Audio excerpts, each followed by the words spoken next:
Paint and stain work may seem difficult, but whether it's a fence, a shed, or any other DIY job around the home, there's an easy way and a few simple mistakes to avoid. Start by giving your surface a proper clean. If it's got mould or mildew, hit it with Get Gone, but make sure you rinse it off.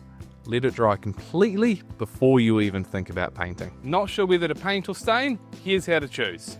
Timber surface, try a solid colour stain like AQUAMAX or a semi-transparent stain like DECKMAX. Soaks into the timber, no peeling, and easier to refresh. If you've got concrete, iron, Hardie boards, or even if you just want to change your paint colour, we recommend a full coverage paint like MULTIMAX or TIMBERMAX. It's a full coverage paint and it hides older surfaces. If your surface is looking tired, go with MULTIMAX. If your timber's looking fresh, AQUAMAX stain keeps the natural look and adds colour and protection. Now we've got that sort of time to gear up. Use a brush to cut in around posts and edges. If you're staining, you can use a sprayer or a larger brush. If you're painting, a roller also works well. Be generous with the product. You want to work it into the surface using long, even strokes.